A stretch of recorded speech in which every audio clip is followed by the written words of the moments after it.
Welcome back to my channel. If you are new, welcome to my channel. Hit that subscribe button, hit that notification button, and we are going to finish the book on letters from Christoper, and then we are going to get into Nicole's interrogation. But as soon as I'm done with the book, I did take notes of my own personal opinion, and I will share that with you guys to let you know exactly what I'm feeling about the case, because there's so much speculation, there's so much guessing, it's really hard to know what the truth is. So I just wanted to point out some things that I noticed. I have read the book twice, and I have watched all of the confessions, all of the interviews. I mean, I've been following this for a year because it's not that I'm trying to make money off the family. It's just that my husband almost strangled me in Frederick, Colorado. I sold Thrive like a mad woman. And my parents are from North Carolina. And so this case really is close to me. And so I have learned a lot of things in the last year because of this case.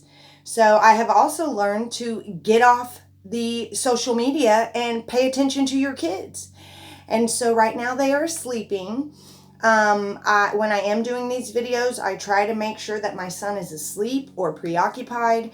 So if he ever bursts in here because I forgot to lock the door, I am definitely going to tell him to get out. So if you have a problem with that, then I apologize, but I am his mother. I started this channel because I have Asperger's. My son has Asperger's. My dad had Asperger's. Me and my dad went undiagnosed until adulthood. And my daughter has a touch of it. So it was something that I started here. And there's also a part in the book where Chris says that he is getting tested for Asperger's. So that is another part of this case that hits home. Okay. So we're going to do chapter 7. It is about family vacation. And the author starts out by saying that she is going to touch on some things that Chris has not told the FBI, and that there is more to come in following chapters. She says that when she was at the airport, when Chris was at the airport going to North Carolina, that Nikki sent him text and told him to take his time and fix his issues with his wife and enjoy his family. And so that gave him a warm feeling. It took off the pressure and it made him love her more. So the first night that Chris was in North Carolina with Shanann, she had a really bad headache, and she thought she was taking an over-counter the medicine, but Christoper had given her an 80 milligram Oxycontin. Now, the other channel where Chris's family is using as their platform is saying that he did this to kill Shanann in North Carolina, which, if you are a recovering addict like I am, an 80 milligram Oxycontin is not going to kill you. It is going to mess you up for probably 12 to 24 hours, but it will not kill you, okay? I took 80 milligram Oxycontins when I couldn't find any 30 milligram Percocets when I was an addict. And so my drug of choice were 30s, but an 80 was just fine for me because I got up to taking 300 milligrams a day. I was doing 10 pure Percocet a day of 30 milligrams. So I'm only 135 pounds. So if that didn't kill me, then 180 milligram Oxycontin is not going to kill Shanann. But that's just what they're saying. So he said that it made her really sick, and Chris said that she was up all night vomiting, and that he didn't help her at all. He pretty much ignored her because he wanted to lose his baby. He wanted her to. And so he felt like it was a big enough dose to make her miscarry. And so he had been researching this and plotting this. And he texted Nikki that night when Shanann was sick and said that he wasn't going to be able to call her, that he could only text her. So that really pissed her off. So her nice spend time with your family, fix your issues, flipped right then and there. And she said, "Why not? Are you with her?" And then he said that he had thought that she wanted him to spend time with his family. And he was confused, and the pressure came right back on. And in order to prove his loyalty to Nikki And to satisfy her, he ignored Shanann for the next 8 days. And at night, when she wanted sex, he would just get up and leave the room and go talk to Nikki somewhere. So imagine what Shanann was going through during this. He would go and talk to Nikki for hours on the phone, but he would not have a conversation with Shanann. And when he got back to Colorado, he went over to Nikki's house in his work truck the first day he got back, and Nikki gave him a key to her house. And that is not what she told the FBI in her interviews, you guys, and we will go over those. And the FBI never knew that Nikki gave him a key, and they even asked her that. So she told him that she was ready to move forward in their relationship. And he told her that they were moving forward and he was getting separated. So he promised he promised Nikki that his relationship with Shanann was going to end. And even though he had not talked to Shanann about it, he did tell Nikki it was happening. And Shanann had hoped that they would fix their marriage and work on it. And she ordered that book for him, hoping that he would read it. And we all know that Chris threw it right in the trash when he got it. And so he didn't even open it. So they are saying that Chris realized that day that he could not have Nikki and his family at the same time. So the day that she gave him a key is the day he realized that he couldn't have his cake and eat it too.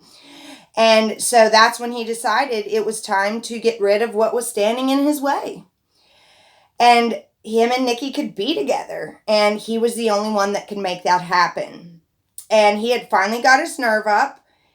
He had not talked to his wife about their problems, but he was just going to kill her. And in North Carolina, at the beach, the family vacation, he met Shanann and the girls there at Myrtle Beach. I love Myrtle Beach. If you've ever been there, awesome. If you haven't, you definitely need to go. It is a great beach here close to me. And Shanann had thought that if they got away on this beach vacation, that they would be able to have time to talk and come together. And Chris was not willing, and he had no desire to work on anything between them. And the only reason he was even at the beach was for the girls. But even the girls were getting on his nerves, and he had very little patience with them. He was blatant about not playing with them.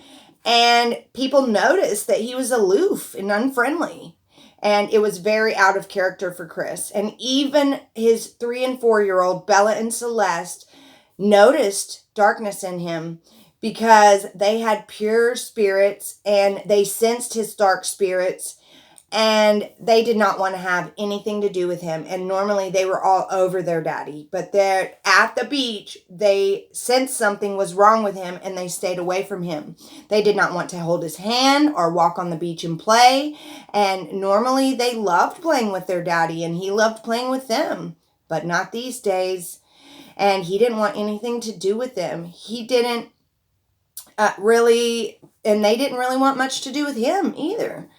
The first time he had ever felt this way about his kids. Have you guys noticed that Chris keeps saying this is the first time he felt anger? This is the first time his kids got on his nerves. This is the first time he realized he couldn't have Nicole and Shanann at the same time. Why is he pretending like he has never felt these feelings before? And it's just crazy. He wants to say it's the first time for everything. And Nikki was upset about first, and here he is trying to act like everything is a first. And the first, the author goes into how children can see things that adults can't, that they are innocent and pure. And it is believed in the paranormal community that small children are more sensitive to someone that has evil intentions. And they believe that the reason why that is because they are more open-minded and don't have the mental barriers that adults have developed. And in order for a spirit to be seen, the human needs to be open-minded and non-judgmental. And that is what children are. So, she is saying here that the girls probably did not sense that he was going to harm them. They just sensed that his spirit had become opposite of theirs. And it wasn't necessarily something that they needed to be afraid of, but they sensed something. And then it says that when he left Nikki's on that first day back to North Carolina, when he got that key, he had to hurry up and make it to the ultrasound. And it should have been a joyful time, but Shanann was met with almost hatred for her and the baby. And as he looked at the ultrasound, he could see the life moving around, and yet he felt indifferent and cold to Shanann and the baby. And he did not let it register in his mind that it was his son. And he had always wanted this son, but he felt absolutely nothing. And Shanann reached out to take his hand for support during this, and he pulled away. And he wanted no part of her or the baby. He wanted a different life. And so Christoper went back to work, and he carried on as he had before. And he acted his normal self around his coworkers. They never picked up on anything. And Shanann believed that they were getting better and that they were taking small steps to get better. And when he met Shanann later that day for that ultrasound, Shanann was excited. And she gave her friend the envelope of the gender. And they were going to have this big reveal with their family and friends. And that really upset Chris. He did not want that to happen.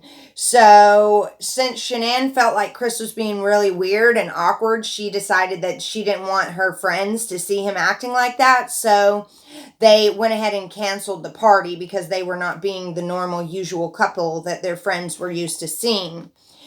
And then a day later, she asked her friend to return that envelope, and she texted Chris that she was going to find out the gender, and he answered that he wanted to as well, and that they would do it later together. And so she texted him that she loved him so much, and he did not respond.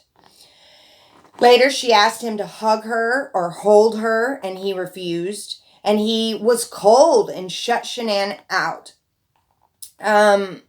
She said that she thought that they were taking some time and getting a little better. And that once Chris found out that the baby was a boy, that he would be excited. However, he was already thinking about killing her and the girls. And he was having fantasies about it. And at what point did his fantasies turn into reality? Was it from the beginning? Or did he ever try to stop himself? Which I highly doubt. And so that's what the author said, fantasies to reality. We all know that it turned to reality when he killed them. So later that evening, they were getting ready for bed, and Shanann brought up how cold he was at the ultrasound and why he wouldn't hold her hand. And he just said that he was in his own head and it was not in the right place. And he could not deal with her right now. He told her that he was sleeping on the couch.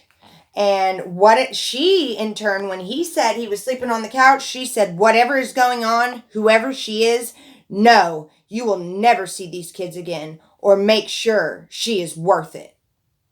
So make sure she's worth it. I'm sorry. And that she slammed the door with Chris on the other side of it. And so he waited until she fell asleep and he called Nikki. And he slept on the couch that night, and then the next night he slept in the basement so he could call Nikki again. And he decided that his marriage was over, yet he had not told his wife. And Shanann knew that the fight between her and Chris's parents had affected him. And so she sent pictures of the ultrasound of it being a baby boy to the Watts, Cindy and Ronnie, and introducing them to their beautiful grandson. And she wanted to rebuild that relationship, hoping that it would mend fences with her and Chris. And they didn't respond to her at all. And they have to live with that for the rest of their lives, because that was probably the last time they had any type of communication with Shanann, and they ignored her. So Nikki was excited, and how things were going with her and Chris, and she was starting to tell her friends, and we saw those texts between her and Charlotte. And Chris decided he was going to delete his Facebook because he did not want Shanann tagging him in that it's a boy. Because even if Nikki knew that Shanann was pregnant, I honest to God think that Chris was not saying it was his. I think Chris made Shanann out to be promiscuous and that they weren't sleeping together. And so Nikki believed that it wasn't his baby because he pretended like he didn't even want to touch his wife or like her. And I think they sat around bashing Shanann together. So he didn't want Nikki's friends to see that Shanann was pregnant. And that was a signal to Shanann that something was wrong. It was a huge red flag for her. And it was so important for her to save her marriage. And she booked a couples weekend in the mountains for her and Chris when she got back from Arizona. And she got someone to watch the girls, and Chris had agreed to go. And he knew that he wasn't going. He knew that he had plans of killing her when she came back from Arizona. So that is the only reason why he went along with it. He says he wanted to satisfy her in the moment, and that he was already daydreaming of getting rid of his baggage and starting a new life with Nikki. And the new life would make him dump all of the old life, his house, his mortgage, the big bills, and the family. And it is possible that he was wrapped up in the web of his lies, of his affair, that he couldn't look at things logically. She really does make a lot of excuses for Chris. Shanann thought about canceling her trip to Arizona for her Thrive convention, but she was going with all the girls on her downline, and so her heart just was not in it since her and Chris had been apart for so long. And things were not going well. But Christoper agreed to go away the next weekend, just the two of them, to pacify her so she would go ahead and go. And Shanann, at that point, once he agreed to that trip, felt like things were headed in the right direction. And Chris did not want Shanann to cancel at all. It gave him an open door to see Nikki that night when they went to the Lazy Dog. So he told Shanann to go ahead and go on your trip. We'll talk when you get home. So this gave her a little bit of hope that things were getting better. She was somewhat relieved, and so she went ahead and went to Arizona. And the weekend was really hard for her, and her pregnancy and morning sickness and marital problems was all that she could think about. And he wouldn't even the fact that he wouldn't even touch her was driving her crazy, and that she loved their life and she didn't want it to end, and she didn't want to raise 3 kids alone. And I also feel like since she was 15 weeks pregnant, she was past her first trimester. Now, granted, with some of my children, I stayed sick the whole time. But if he was giving her Oxycontin, even just for 1 week, even if you take it for 3 days, on that 4th day when you don't have any Oxycontin, even if you don't go into active withdrawal because you're not addicted, you are going to feel like crap because you had self-induced energy, or, all that pain was taken away when you were on the Oxycontin. And so the day that your body doesn't have it, you are definitely going to be sluggish and just feeling awful. I have a lot of friends that were addicted to pain medicine when I was, and those friends and I have separated, of course, because I've been sober for 2 years. But they could take pills and not be addicted, and then the very next day have to stay in bed because they overdid it the day before on the pain pills, or they were just feeling like crud because their body didn't have them. These things are very strong, and the codependency builds up quickly.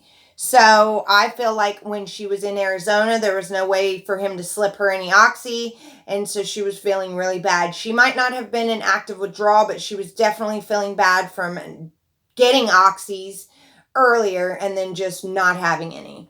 And normally they would have her take a 40 milligram and then a 20 milligram to wean herself if he was giving it to her more than, a few times. And he definitely gave it to her the morning he murdered her. There's no way that she started getting drowsy without Oxycontin. And he told the author that he gave it to her that morning and then he backtracked. So,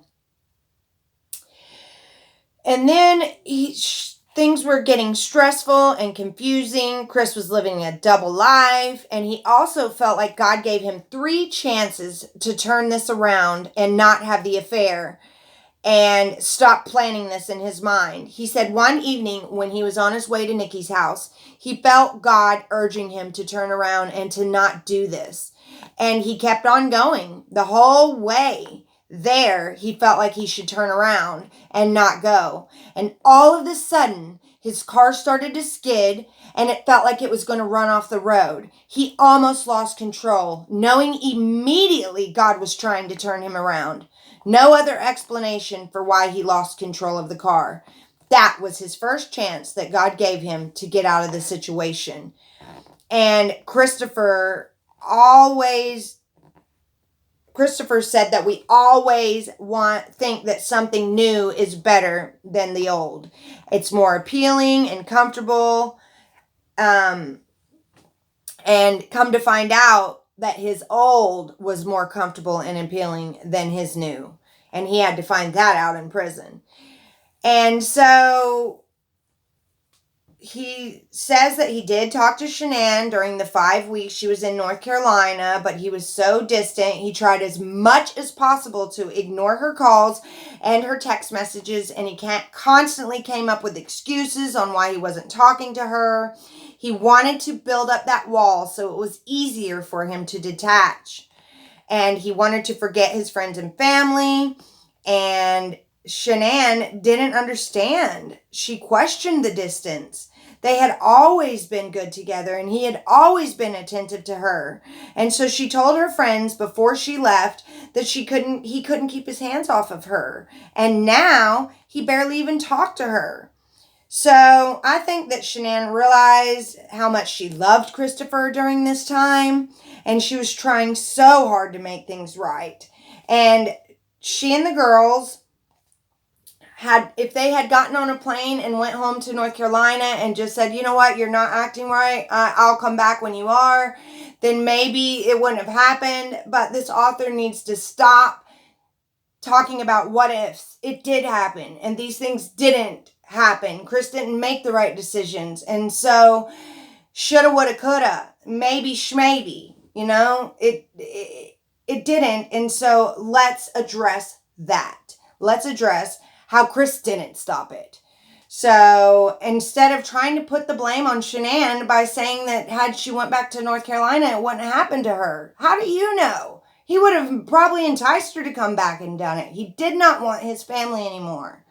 So he was trying to rid himself of the guilt, and